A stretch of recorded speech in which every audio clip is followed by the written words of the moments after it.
Abra su Biblia en Romanos 13. Doy gracias a Dios por esta oportunidad y también a usted por estar con nosotros en este día. Vamos a comenzar, vamos a predicar la palabra de Dios. Esta noche quiero predicar un estudio bíblico titulado Las deudas pendientes del corazón. Escuche bien. El tema que vamos a tocar el día de hoy va a estar relacionado con respecto a la deuda de la culpa. Esta serie de estudios que voy a estar dando en la medida que se me dé la oportunidad, no es algo que lo voy a hacer todos los sábados, sino en la medida que se me dé la oportunidad. El día de hoy vamos a comenzar con la deuda de la culpa. Vamos a estar hablando de diferentes temas. Por ejemplo, vamos a hablar del enojo, de la avaricia y de la envidia. Pero en esta noche nos vamos a concentrar en la deuda de la culpa. Amén. Romanos 13, versículo 8 en adelante. Se cuenta la historia de un joven que vivía cerca de un río junto con su madre. Y dice la historia que este joven era un pastor, ¿verdad? No pastor de la iglesia, sino pastor de ovejas. Dice que tenía unas ovejas blancas, dice la historia. Él trataba siempre de cuidar de lo suyo. Era muy responsable con su trabajo. Y dice la historia que también este joven tenía un corazón generoso. Era conocido, ¿verdad?, por estas características que él tenía de ser una persona dedicada a ayudar a los demás y ayudar a su familia. Se dice que su madre ya era una persona mayor de edad y se cuenta que este hombre en una ocasión sale a cuidar a las ovejas, ¿verdad? Sale a las montañas, sale a buscarle alimento a las ovejas, a tratar de que ellas coman. Y de repente dice la historia que se desata una tormenta en el pueblo donde él vivía, mientras él está cuidando las ovejas. Así que dice que comienza a llover, comienza a caer una gran tormenta, así que este joven, ¿verdad?, en lo que está cuidando, también está pensando en su madre, en los peligros que pudiera estar atravesando, porque cerca de su casa estaba el río precisamente. Entonces comenzó de alguna forma a desbordarse el río, a llevarse algunas casas, y como pudo, este joven llegó a la casa de su madre. Y ya cuando llega, la tormenta había bajado y se encontró con la lamentable noticia que la casa donde estaba su mamá pues había desaparecido totalmente, se la había llevado el río. Afortunadamente, dice la historia, que sobrevive la mamá, ¿verdad? Alguien ayudó a la madre y la rescata, y cuando este hombre se entera, ¿verdad?, que su mamá está viva, dice que le embargó una gran culpa a este joven, porque no pudo estar en los momentos donde su madre lo necesitaba a él. Dice la historia que la tormenta pasó, pero la culpa se sentó en el corazón de este joven como una deuda impagable. Dice que cada vez que veía a su madre, el peso de su descuido se hacía más pesado e intentaba compensarla con favores, con regalos, pero la deuda seguía en su corazón y no disminuía. Era como si cada acto de bondad fuera un pequeño pago a una deuda que crecía con intereses del remordimiento. La culpa, como una sombra, persistentemente le recordaba constantemente su falta, impidiéndole disfrutar plenamente de la vida y de las alegrías que pudiera estar viviendo. La historia de este joven es un poderoso recordatorio de cómo la culpa puede manifestarse como una deuda emocional. No es una deuda de dinero, sino una deuda de responsabilidad, de acciones no tomadas o de palabras no dichas. Esta deuda, si no se aborda y si no se procesa, puede convertirse en una carga pesada que nos impide avanzar afectando nuestras relaciones, nuestra autoestima y nuestra paz interior. ¿Cuántos saben que cuando uno guarda ese sentimiento de deuda, la vida se hace difícil? Sí, amén. ¿Verdad? Cree que uno tiene que estar pagando algo por algo que hizo. Quiero hablar de este tema relacionado a la culpa. Vamos a leer nuestro texto, mis hermanos.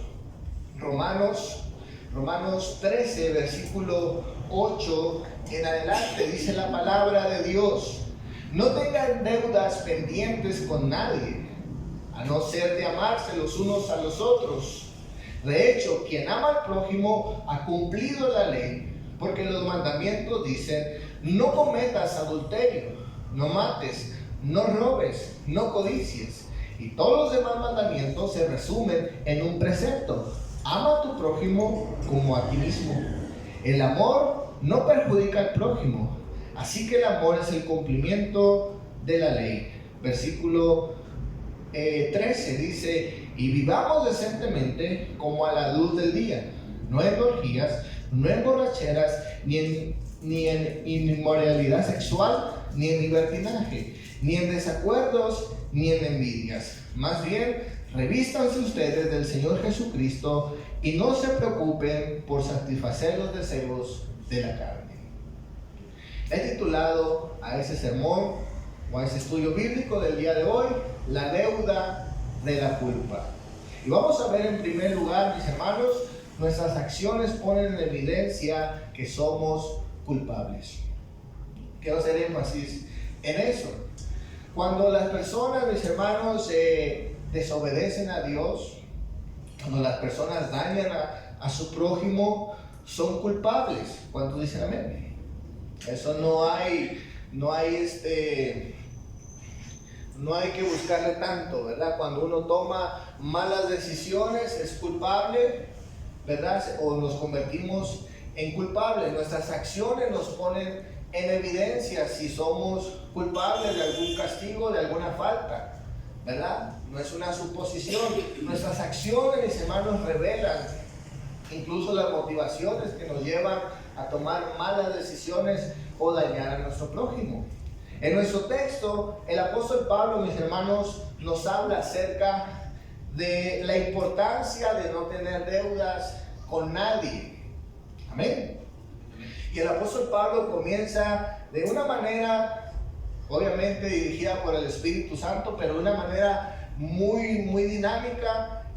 Nos comienza a hablar acerca del concepto de la deuda desde una perspectiva económica, y después para trasladarla en un ámbito personal, ¿verdad? O interno, en cómo nosotros podemos tener deuda los unos con los otros.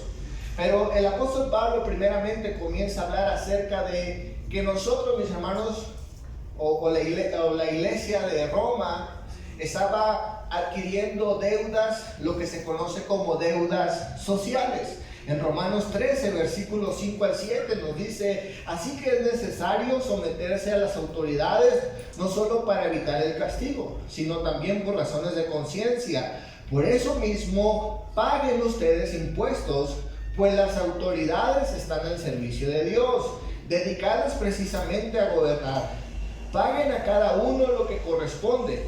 Si deben impuestos, paguen los impuestos. Si deben contribuciones, paguen las contribuciones. Al que deban respeto, muéstrenle respeto. Al que deban honor, ríndale honor. Aquí el apóstol Pablo nos habla acerca de las deudas sociales, ¿verdad?, que los romanos estaban teniendo. Ahora, dicen los comentaristas que los cristianos de ese tiempo no estaban pagando sus tributos y no estaban pagando sus impuestos. Y esto llevó a que el gobierno los persiguiera, no por su fe, sino porque no querían pagar sus impuestos. Los tributos y los impuestos eran responsabilidades civiles que ellos tenían, como hoy en día lo seguimos teniendo. ¿Cuántos saben eso? No hay que deberle al gobierno, hay que pagar, mis hermanos.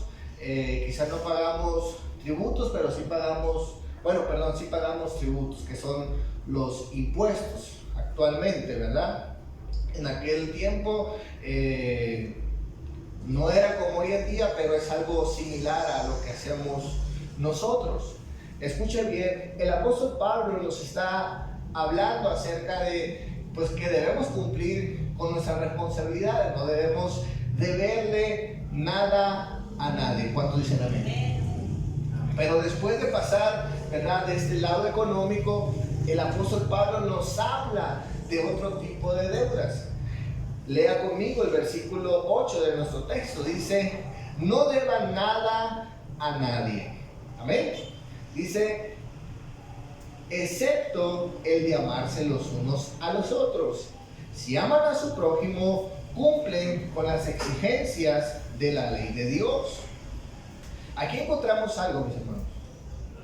Deudas internas. Hay personas, mis hermanos, que se pueden jactar de no deberle nada al banco, se pueden jactar de estar al día con sus impuestos, y eso es una bendición, eso es de una persona honorable. ¿Cuántos dicen amén? Pero cuando hablamos de nuestras relaciones, cuando hablamos de nuestras responsabilidades que tenemos como cristianos, o en este caso como padres de familia, los que están casados como esposos, cuando hablamos, mis hermanos, de este tipo de deuda, es decir, cuando nosotros no cumplimos con algún deber, con alguna responsabilidad, a eso también se le tipifica como algún tipo de deuda. ¿Cuántos dicen amén? El apóstol Pablo nos habla, mis hermanos, cómo las personas y los cristianos pueden adquirir este tipo de deudas internas. El apóstol Pablo nos dice en el versículo 10: el amor no hace mal a otros, por eso el amor cumple con las exigencias de la ley. ¿Qué quiere decir? Que cuando hay falta de amor, cuando no hay amor en nuestros corazones, cuando no hay amor en nuestras decisiones, lo que habrá son problemas. Porque el amor, dice la Escritura, no le hace mal a otros. Si usted quita el amor, habrá problemas. ¿Cuánto dice el amén? Es ahí cuando vienen los conflictos. Es ahí cuando vienen los pecados. ¿Cuánto me está entendiendo eso? Es ahí cuando nos metemos en problemas, no solamente con Dios, sino también con los demás, ¿verdad? Escuchen bien. El apóstol Pablo, mis hermanos, intencionalmente nos habla acerca de algunos mandamientos de la palabra de Dios. En el versículo 9 nos dice: porque los mandamientos que dicen: no cometas adulterio, no mates, no robes, no codicies, pues todos los demás mandamientos se resumen en este precepto: ama a tu prójimo como a ti mismo. El apóstol Pablo, mis hermanos, nos dice primeramente, ¿verdad?, acerca de una falta moral. Nos habla acerca del adulterio. Nos dice en el versículo 9, ¿verdad?, que la palabra de Dios, mis hermanos, había establecido que no debemos de cometer adulterio. El adulterio, mis hermanos, era una falta moral. Era una falta considerada como traición.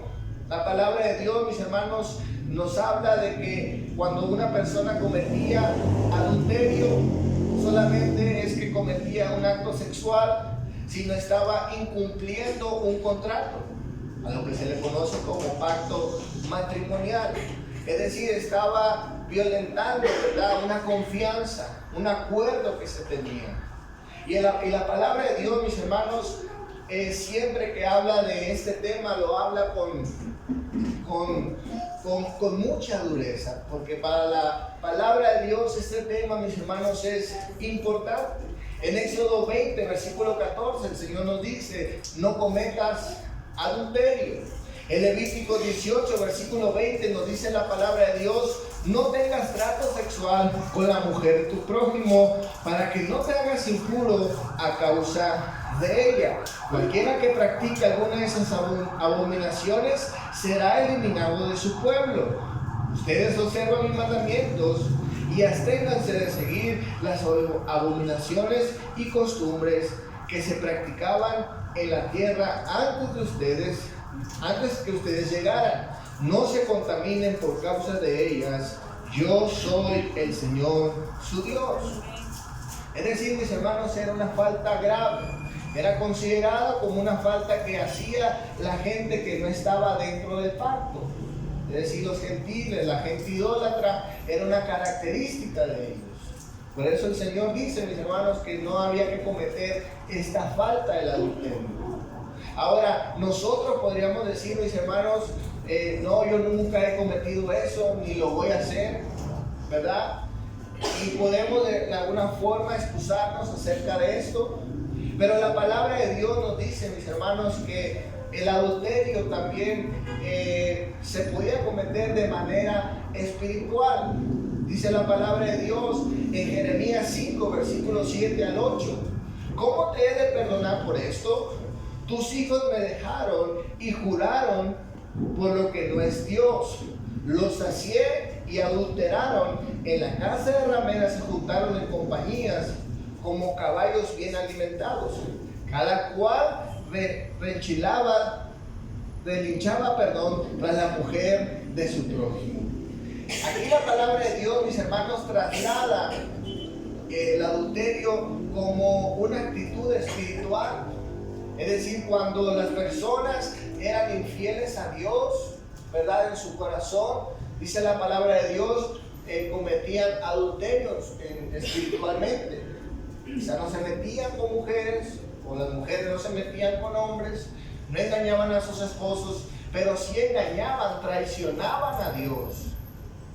¿Cuántos dicen amén? Y de hecho esa fue la razón por la cual el pueblo de Dios fue exiliado, por el adulterio espiritual.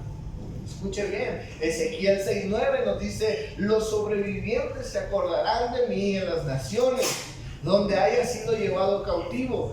Se acordarán de cómo sufrí por culpa de su corazón adúltero y de cómo se apartaron de mí y se fueron tras sus ídolos. Sentirán asco de ellos mismos por las maldades que hicieron y por sus obras repugnantes.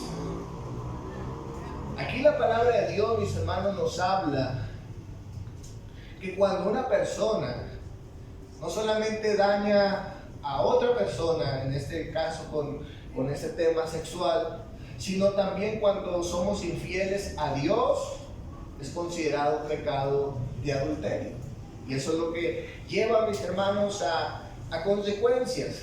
Desde la perspectiva de Jesús, mis hermanos, el adulterio no era algo que se cometía, ¿verdad?, sexualmente, sino algo que tenía que ver con nuestro corazón. Mateo 5, versículo 27 al 28, nos dice la palabra de Dios: ustedes han oído que se dijo, no cometan adulterio, pero yo digo que cualquiera que mira a una mujer y la codicia, ya ha cometido adulterio con ella en su corazón.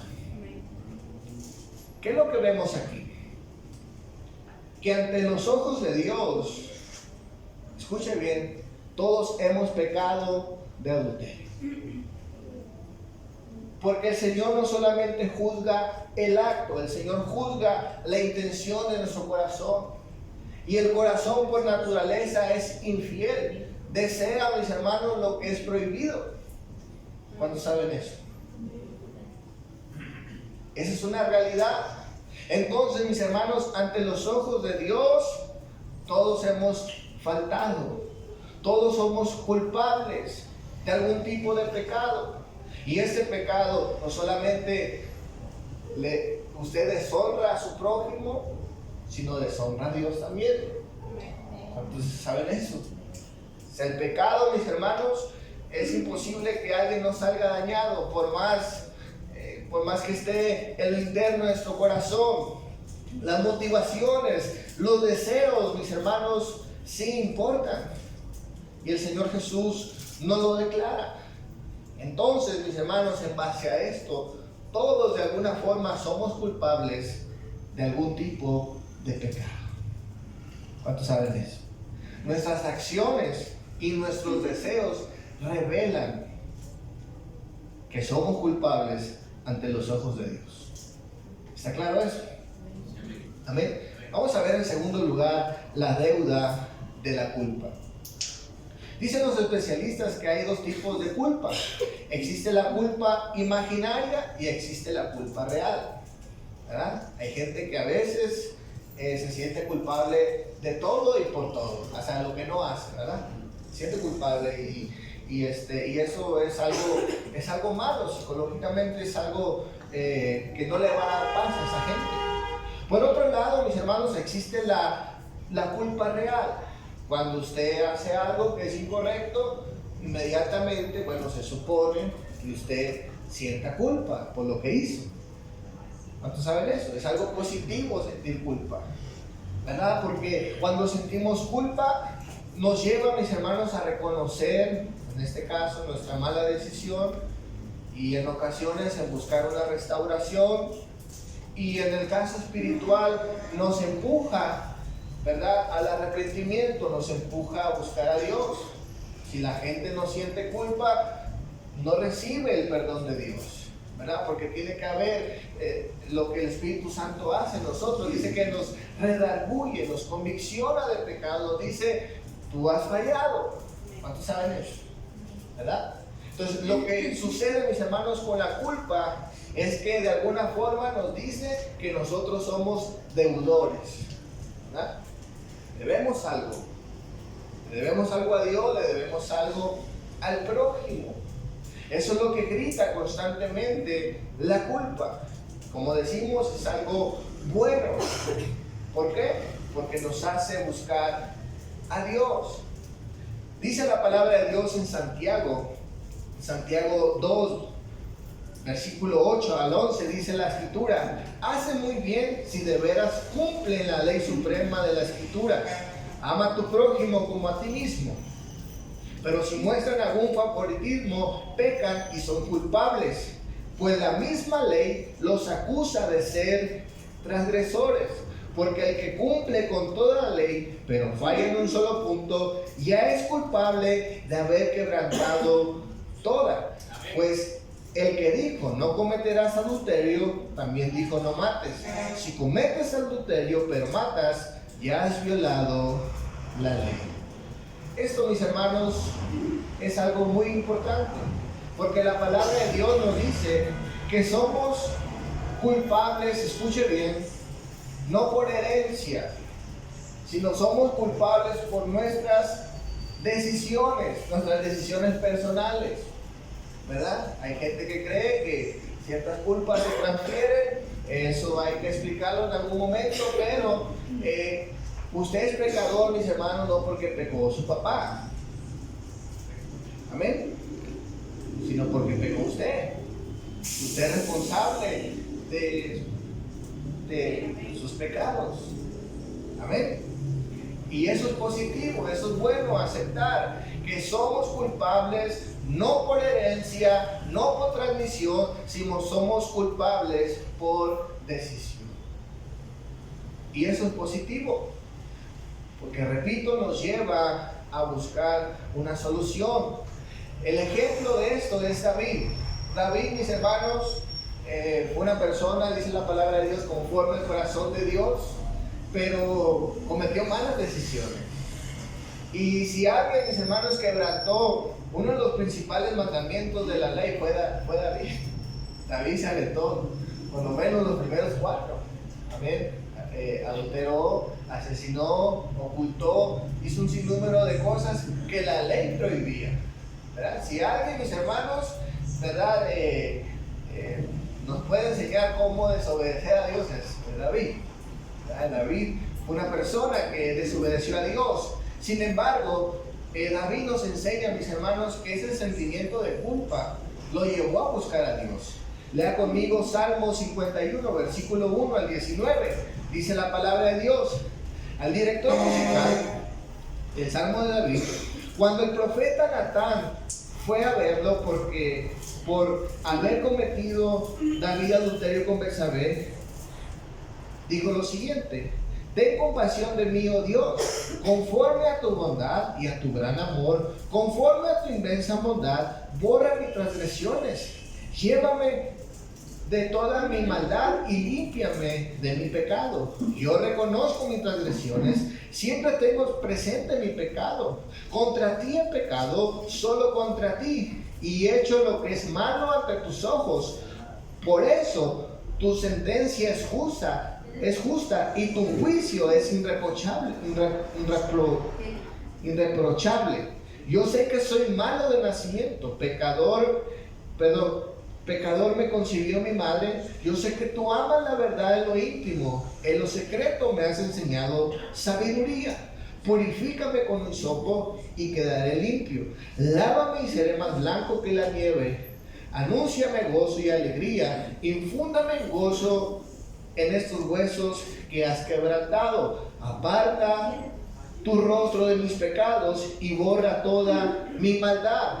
Crea en mí, oh Dios, un corazón limpio. Renueva la firmeza de mi espíritu. No me alejes de tu presencia, ni me quites tu santo espíritu. Devuélveme la alegría de la salvación, que un espíritu obediente me sostenga. Así enseñaré a los transgresores tus caminos, y los pecadores se volverán a ti. Dios mío de mi salvación, líbrame de derramar sangre, y mi lengua hablará justicia.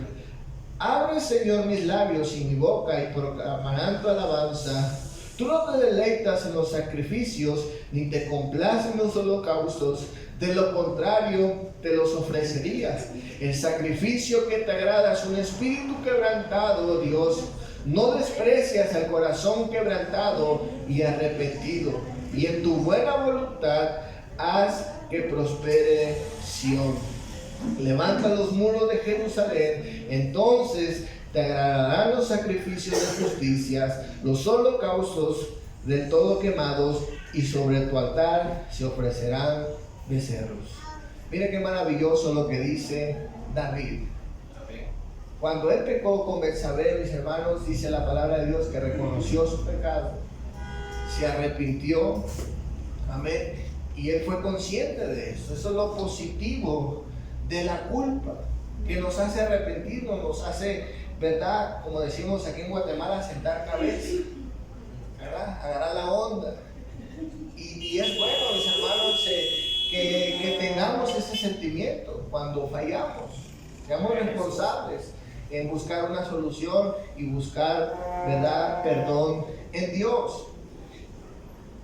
Veamos por un momento la trampa de la culpa. Dijimos que es bueno sentir culpa, sentirnos deudores. Pero lo que es malo, mis hermanos, es cuando caemos en esta trampa precisamente de la deuda. Que sentimos, mis hermanos, que pues debemos algo, ¿verdad? Y tratamos de hacer cosas, tratamos, mis hermanos, de portarnos bien precisamente por eso.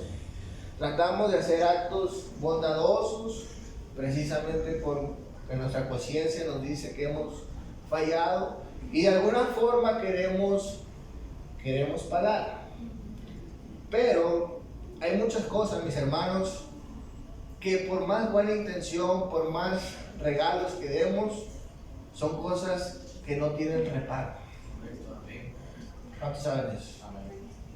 Hay cosas, mis hermanos, que tus buenas intenciones, tus buenas acciones no pueden pagar. Hay daños que se han hecho que son irreversibles, irreparables.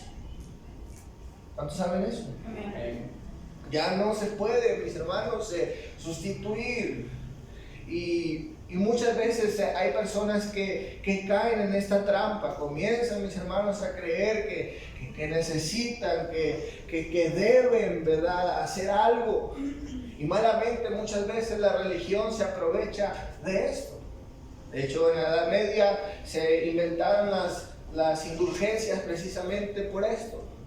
Porque a la gente, mis hermanos, le era más fácil pagar que arrepentirse, que pedir perdón, ¿verdad? O que alguien les dijera que Dios ya les había perdonado. Era más fácil hacer algo, ¿verdad? Y la religión muchas veces se aprovecha de esto, juega con ese sentimiento. nos tiene muchas veces atrapados porque creemos que le debemos algo a Dios y le debemos de pagar con nuestras acciones.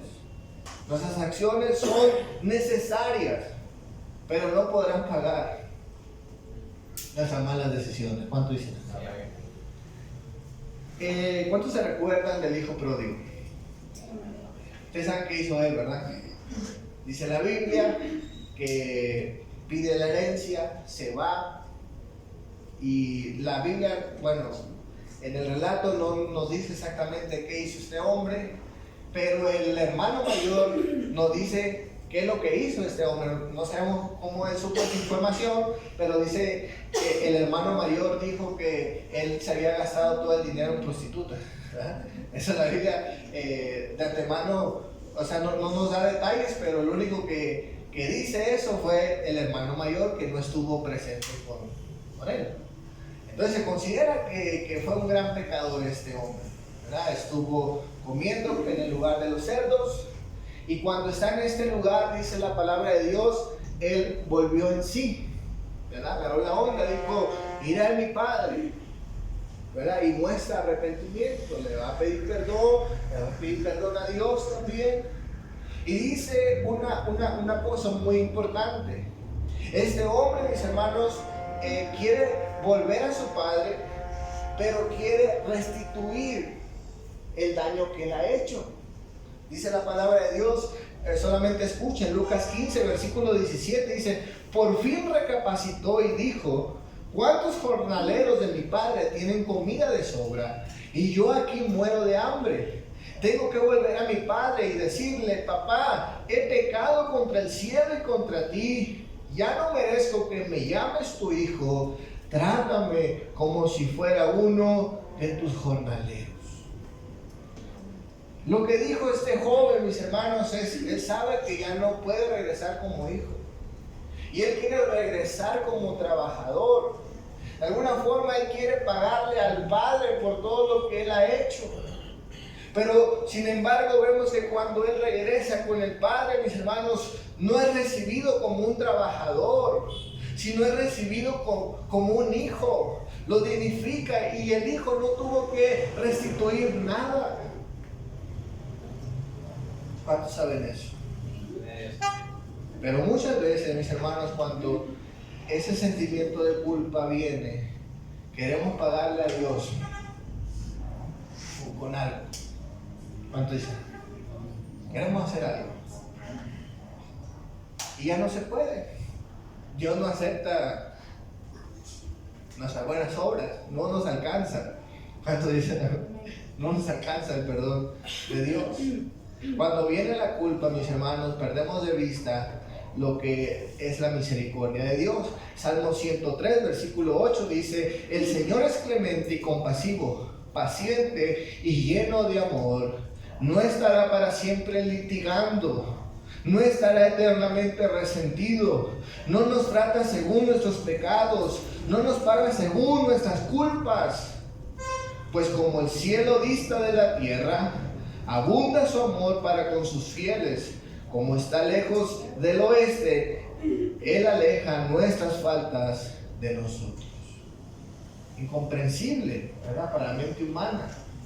Nosotros queremos que el que es culpable pague la cárcel, ¿verdad?, o que se muera. Amén. Queremos que pague.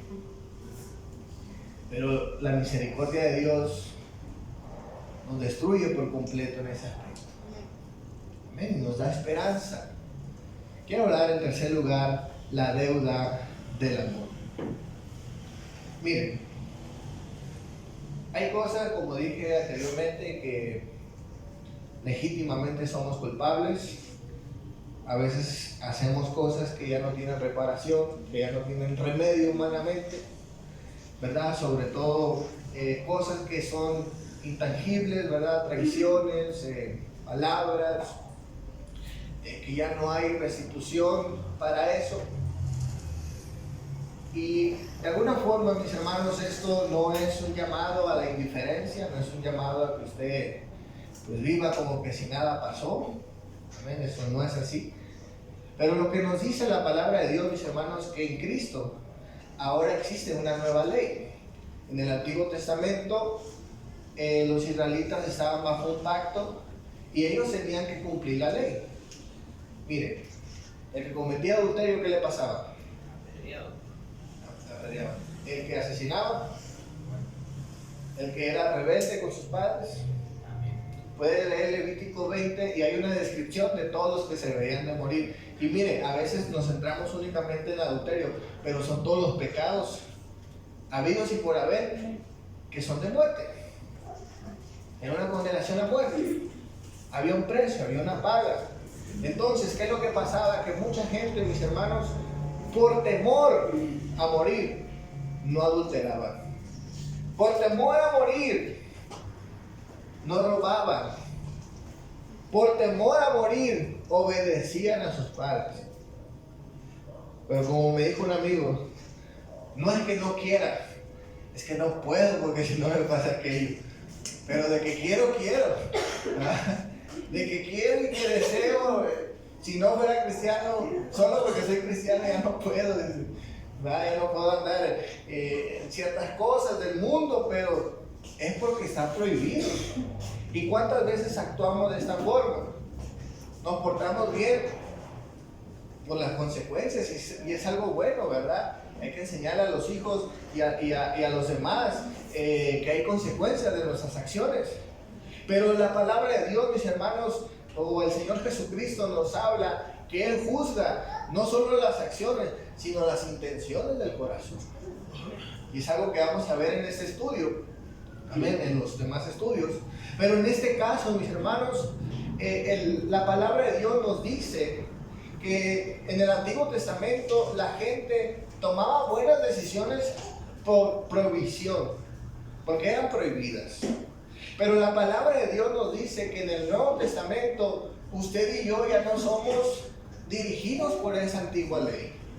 Ahora nuestra ley, mis hermanos, es la ley de Cristo.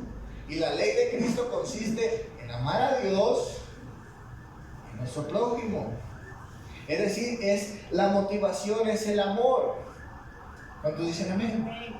Es decir, mis hermanos, que lo que debemos de hacer nosotros, y por eso dice la palabra de Dios que la única deuda que debemos de tener es la de amarnos los unos a los otros. Y esa es una deuda que vamos a tener por toda la vida, que vamos a tratar, mis hermanos, siempre de estar, ¿verdad?, con amor en nuestros corazones. No podemos vivir sin el amor de Dios. Dice la palabra de Dios en Romanos 13, versículo 8.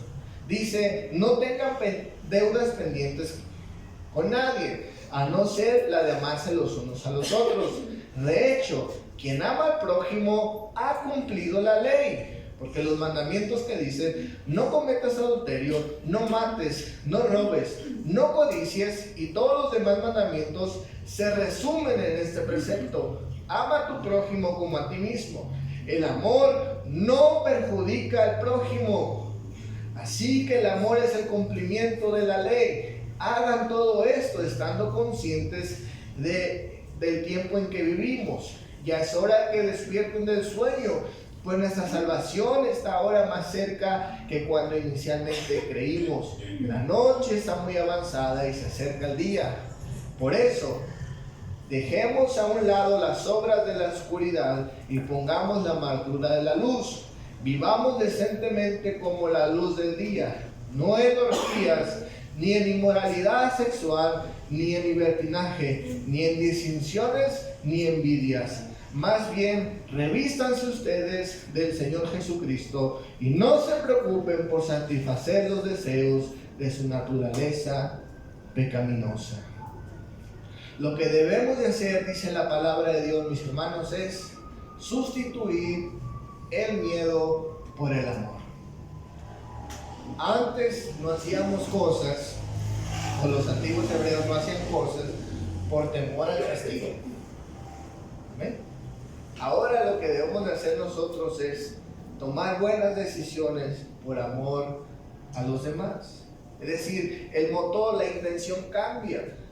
Ya no estoy preocupado en que si voy a perder aquello o voy a hacer que se enoje aquel. sino que ahora mi intención, mis hermanos, de hacer el bien es porque estoy demostrando que le amo. Amén. De esa manera podemos demostrar. Mateo 22:37 dice la Escritura: ama al Señor tu Dios con todo tu corazón, con toda tu alma y con toda tu mente, respondió Jesús. Ese es el primero y el más grande, importante de los mandamientos. El segundo se parece a este: ama a tu prójimo como a ti mismo. De estos dos mandamientos depende toda la ley y todos los profetas. Quiero concluir en esta noche. Charles Swindoll dijo lo siguiente acerca de este capítulo y versículo que estábamos leyendo. Dijo lo siguiente: cuando amas a otra persona de la manera que debes hacerlo, no te aprovecharás del cónyuge de esa persona de ninguna manera. Definitivamente no cometerás adulterio con esa persona. Tampoco asesinarás, ni robarás, ni codiciarás. Cuando el amor está en acción, el aguijón de ese mandamiento se elimina y da lugar al flujo del Espíritu Santo a través de ti. Cuando en realidad amamos como debemos hacerlo, no nos aprovechamos los unos de los otros. Simplemente no podemos hacerlo. Este mandamiento no producirá justicia en sí, pero cuando amamos como Cristo nos ha amado, es increíble lo que se puede hacer para purificar nuestros ojos, nuestra lengua y nuestros motivos. Amén. Denle un fuerte aplauso a nuestro Dios.